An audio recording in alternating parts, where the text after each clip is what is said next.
Hotspot इथंच आहे बर का. शेतकरी राजा आहे. आपण एखाद्या मॉलमध्ये जर गेलो तर तिथं कॅरी बॅग सुद्धा फुकट भेटत नाही. कॅरी बॅग सुद्धा फुकट भेटत नाही. पण माझ्या शेतकऱ्याच्या शेतातला जर ऊस कारखान्याकडे निघाला, ट्रॅक्टरमध्ये ट्रकमध्ये कारखान्याकडे जर निघाला आणि एखाद्याने जर ऊस घेण्याचा प्रयत्न केला तर शेतकरी दादा त्याला स्माइल देतो आणि त्याला म्हणतो घे घे आपलाच ऊस आहे. काय म्हणतो? आपलाच ऊस आहे, घे दादा, काही अडचण नाही. पण तुम्ही जर मॉलमध्ये गेले, साधी कॅरी बॅग जरी घ्यायची असली तरी त्याला सुद्धा पैसे मोजावे लागतात. म्हणून शेतकरी राजा दिलदार आहे आणि म्हणून सगळं बंद होतं आणि शेतकऱ्याची शेती चालू होती. विठाला विठाला विठाला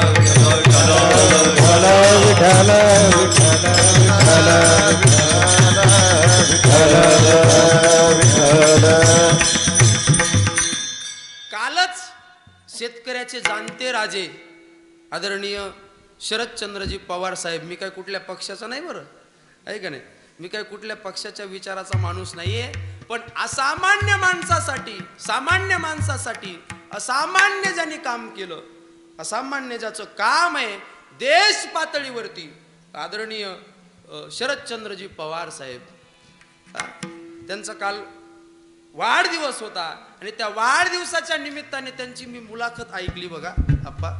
त्या मुलाखतीमध्ये त्यांनी सांगितलं की ज्या वेळेस शरदचंद्रजी पवार साहेब काय आहेत, एकच मिनिटात सांगतो मी तुम्हाला. त्यांनी सांगितलं की ज्या वेळेस मी केंद्रीय कृषी मंत्री झालो आणि कृषी मंत्री झाल्याच्या नंतर पहिली फाईल त्यांच्या टेबलवरती आली सही करण्याकरता.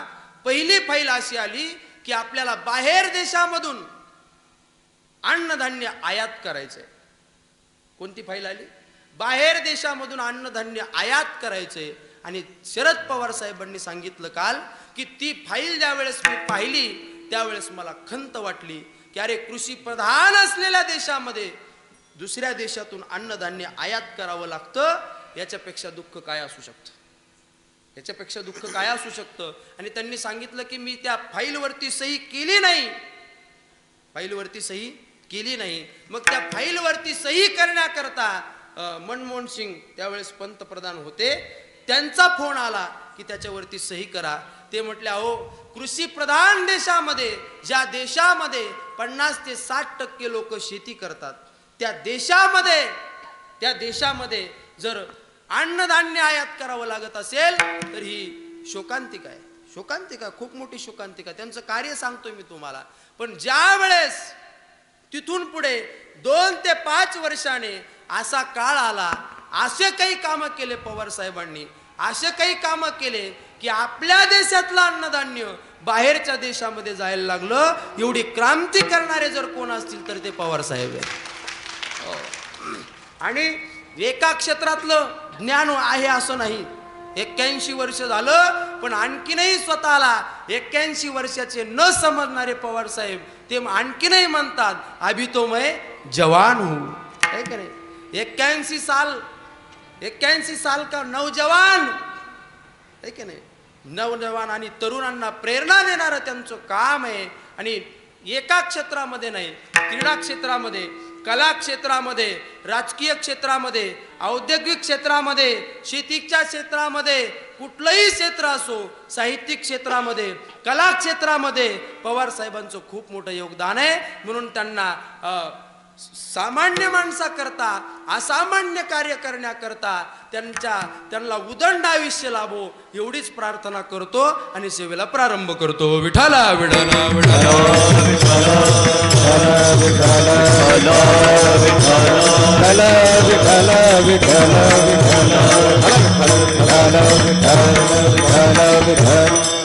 आदिशक्ती मुक्ताबाईंचा ऐका आता आपण कीर्तनात येऊयात.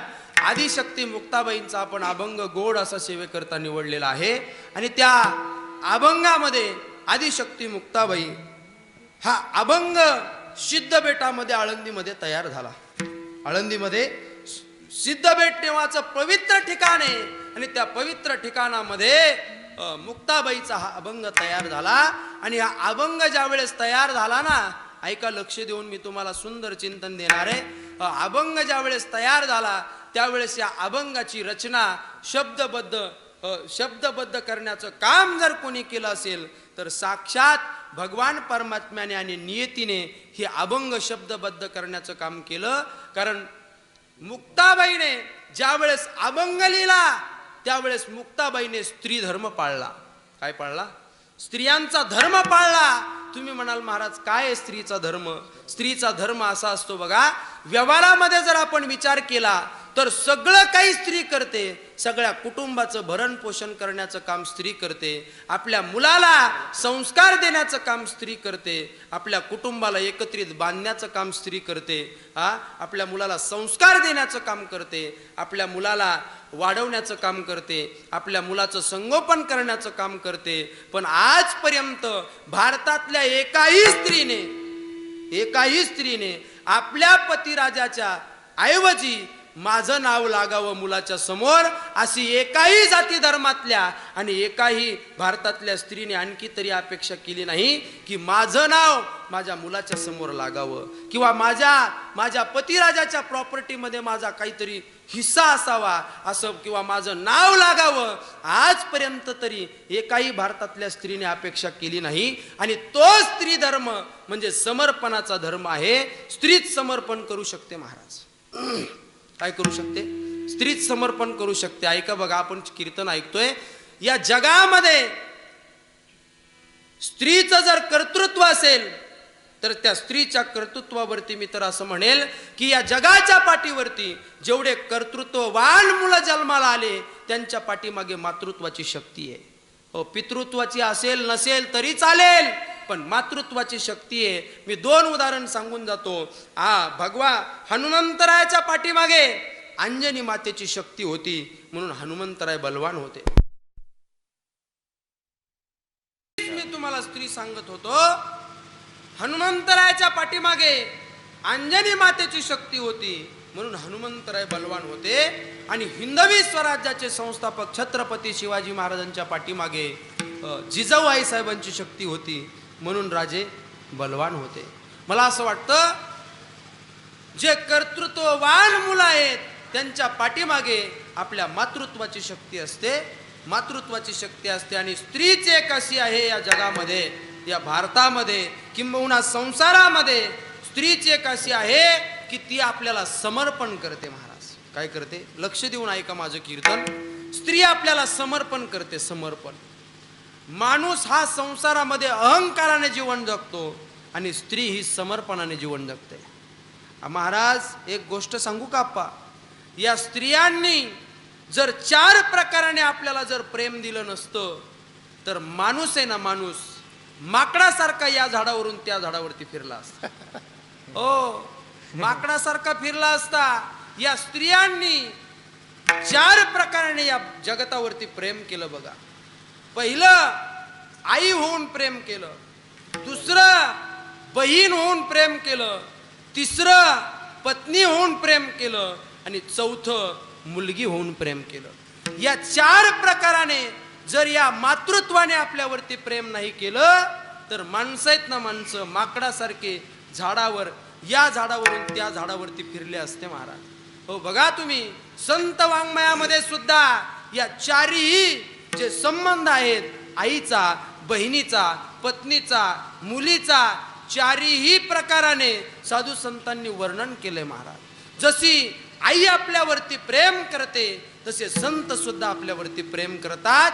कुठल्याही लाभाची अपेक्षा न करता आई आपल्यावरती प्रेम करते.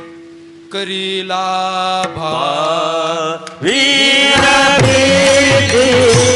करीला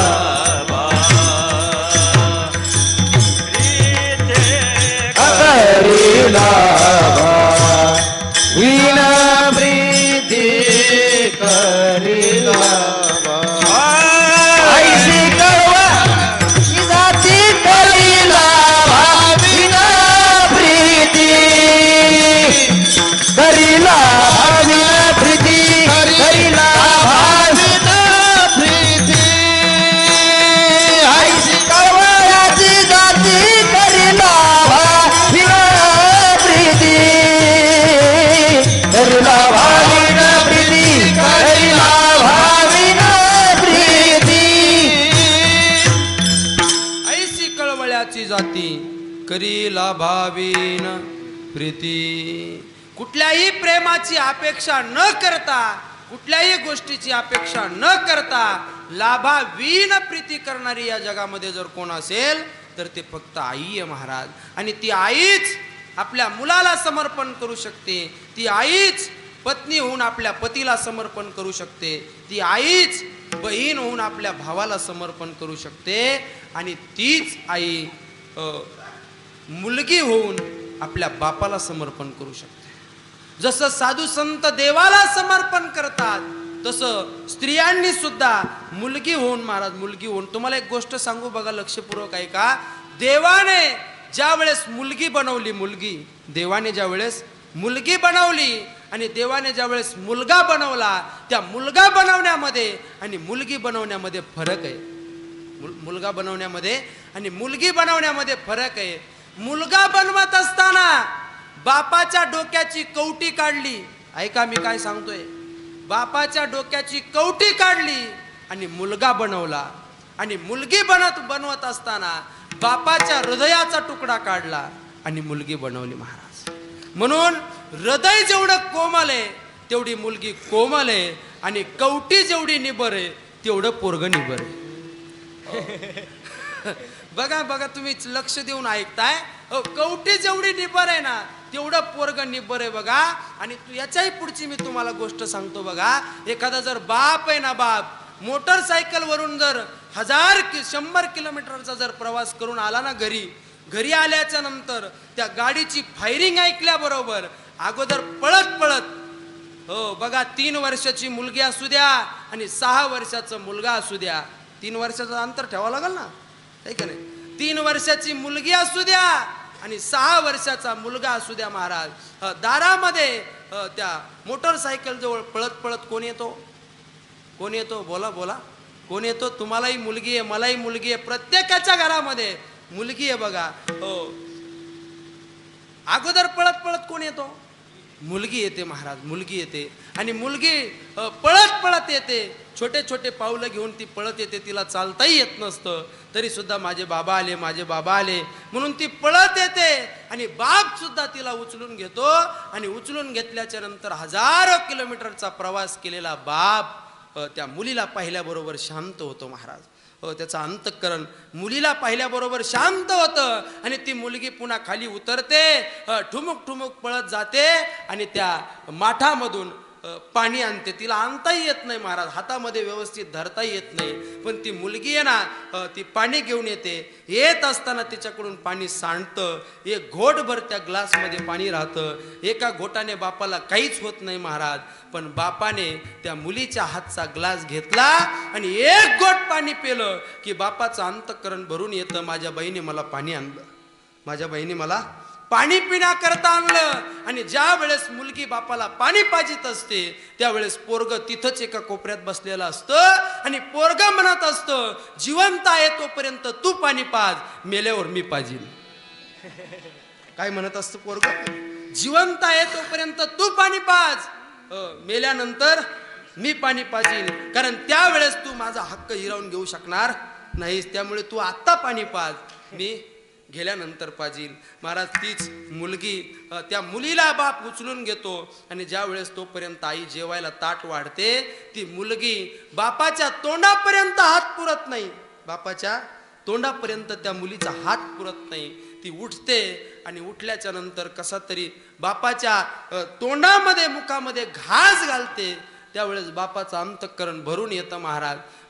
भरून येतं आणि ती म्हणते, माझ्या बाईने मला खाऊ घातलं का? तिचं लाड करतो बाप. काय करतो? लाड करतो महाराज. आणि मुलगी जेवढी काळजी करू शकते ना महाराज, तेवढा मुलगा करू शकत नाही. म्हणून मुलगा ज्यांना झाला त्यांनी आनंदी होण्याचं काम नाही. मुलगा ज्यांना झाला त्यांनी समजायचं की आपल्याला या जगातलं आपलं अस्तित्व संपवणारा आणि आपल्याला खात्रीने पेटवणारा पट्ट्या जन्माला आला. काय म्हणायचं? ज्याला मुलगा झाला त्यांनी जास्त आनंदी होण्याचं काम नाही. पण ज्याला मुलगी आहे ना महाराज, ती मुलगी स्वतःवरती कमी प्रेम करते पण आपल्या बापावरती जास्त प्रेम करते बघा. म्हणून अशी क्रॉस लाईन टाकलेली आहे देवाने, क्रॉस लाईन टाकलेली आहे. मुलाचं प्रेम आईवरती असतं आणि मुलीचं प्रेम बापावरती असतं महाराज. बरोबर आहे ना? प्रत्येकाच्या घरामध्ये मुली आहेत. तुम्ही बघा, तुम्ही ऑब्झर्वेशन करून, निरीक्षण परीक्षण करून, आपली मुलगी बापावरती एवढं प्रेम करते, एवढं प्रेम करते ना महाराज. ज्या वेळेस तिचं लग्न होतं ना, लग्न झाल्याच्या नंतर मुलगी रडते, पण तिच्या रडण्यामध्ये ती एकाच गोष्टी करता रडते.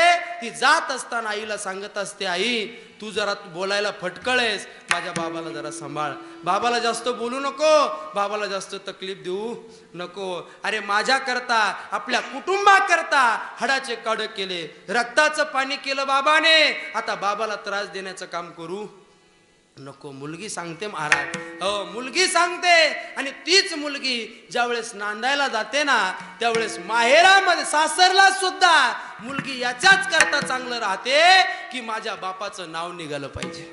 कशा करता राहते चांगलं? माझ्या बापाचं नाव निघालं पाहिजे आणि सगळं गाव म्हणलं पाहिजे, अरे अमुक माणसाची लेक आहे का, तिने चांगला संसार केला, सोन्याचा संसार केला आणि बापाचं नाव काढलं. एवढ्या एकाच गोष्टी करता मुलगी सासरला नांदायला जाते महाराज, सासरला नांदायला जाते. आणि एवढंच नाही, अरे बाप आजारी पडू द्या, बघा मुलगा खर्च करीन, मुलगा दवाखान्याचा खर्च करीन, पण मुलगी आहे ना, मुलगी आपल्या आई बापाची सेवा शुश्रूषा करण्याचं काम मुलगी करते. बघा, बाबाला सकाळी किती गोळ्या द्यायच्यात, दुपारी किती गोळ्या द्यायच्यात, संध्याकाळी किती गोळ्या द्यायच्यात, हे सगळं त्या मुलीला ना महाराज. त्या मुलीचं खाण्यामध्ये लक्ष नसतं, पिण्यामध्ये लक्ष नसतं, हसण्यामध्ये लक्ष नसतं, नेसण्यामध्ये लक्ष नसतं. ती मुलगी आहे ना, फक्त एकाच गोष्टी करता झुरत असते की माझ्या बाबाला एवढा त्रास कशासाठी. बरोबर आहे ना? माझ्या बाबाला एवढा त्रास कशासाठी. आणि तीच मुलगी आहे ना महाराज, मरेपर्यंत तर त्रास देतच नाही बापाला, पण मेलेल्या बापाच्या प्रेताला सुद्धा त्रास होऊ नये याची काळजी घेणारी जर कोण असेल तर ती मुलगी आहे महाराज. कोण आहे? मुलगी आहे. मेल्यानंतर पोरग पेटवण्याचं काम करतं, पण ज्या वेळेस 4-4 जणांच्या खांद्यावरती बापाचं प्रेत घेऊन जातात ना, त्यावेळेस सुद्धा ती मुलगी स्वतःच्या बापाला स्वतःच्या पदराने वारा घालण्याचं काम करते महाराज. हो, मेलेल्या बापाच्या प्रेताला सुद्धा त्रास होऊ नये ही इच्छा मुलीची असते. बघा, ही इच्छा मुलीची असते आणि मुलगीच समर्पण करू शकते.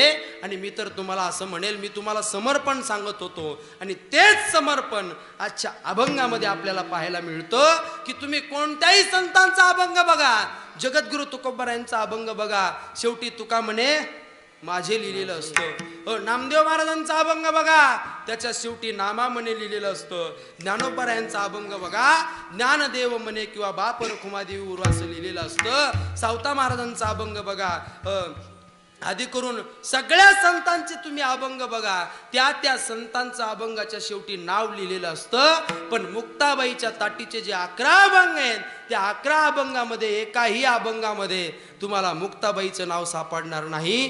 का तर ही समर्पणाची भावना आहे आणि हा स्त्रीचा धर्म आहे, तो अभंगामध्ये या दिसतो. विठ्ठल विठ्ठल विठ्ठल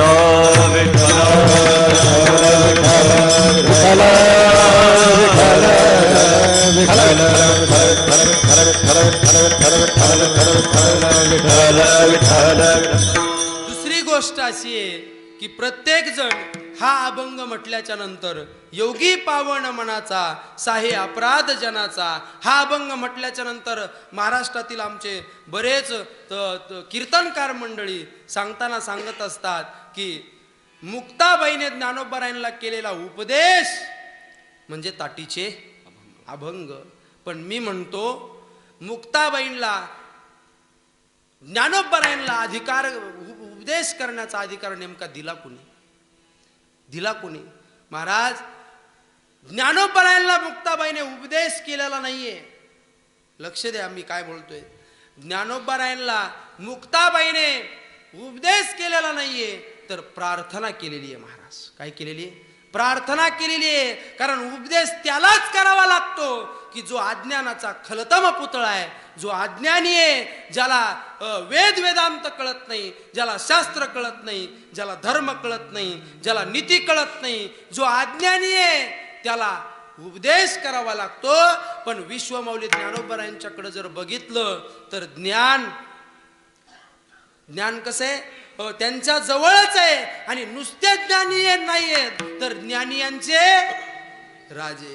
उपजताची ज्ञानी हे वर्म जाणो, उपजताची ज्ञानी हे वर्म जाणो, उपजताची ज्ञानी हे वर्म जाणो, उपजताची ज्ञानी हे वर्म जाणो.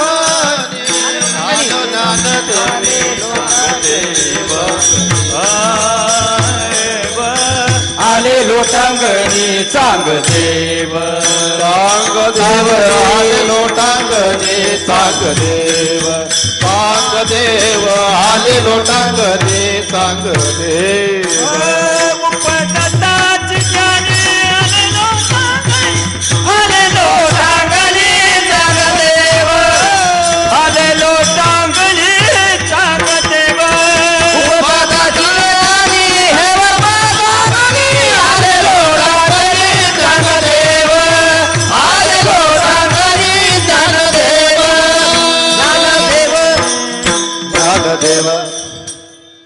उपजताची ज्ञानी हे वर्म जाणोनी आले लोटांगणी चांगदेव. हो चांगदेव महाराज लोटांगणी आले का तर उपजताची ज्ञानी. उपजतच ज्ञानोबरांकडे ज्ञान आहे. मित्र ज्ञानाचा सागरा विवेक सागरा, सखा माझा ज्ञानेश्वरा, सखा माझा ज्ञानेश्वरा, सखा माझा ज्ञानेश्वरा, सखा माझा ज्ञानेश्वरा. ओ ज्ञानाचा सागरा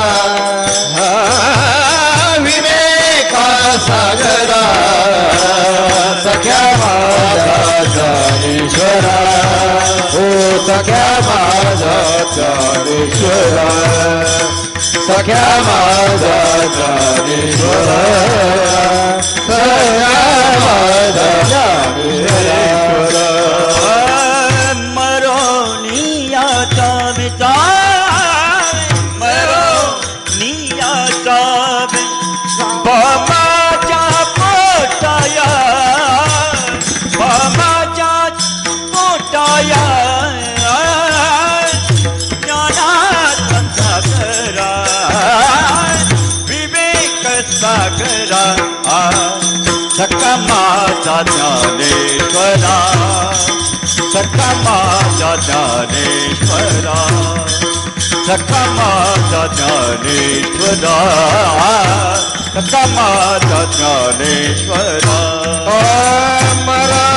मरानिया जावे, मरानिया जावे, बाबाचा पोटा जावे, बाबाचा पोटा जावे. ओ विवेका सागरा, ज्ञानाचा सागरा, सख्या माझा ज्ञानेश्वरा, ओ ज्ञानेश्वरा, माझा ज्ञानेश्वरा, सख्या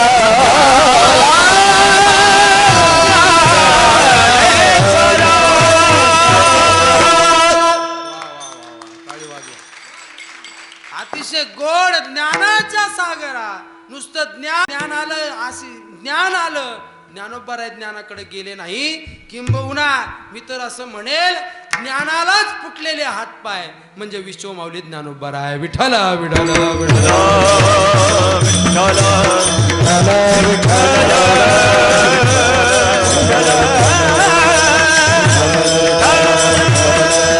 विठ्ठल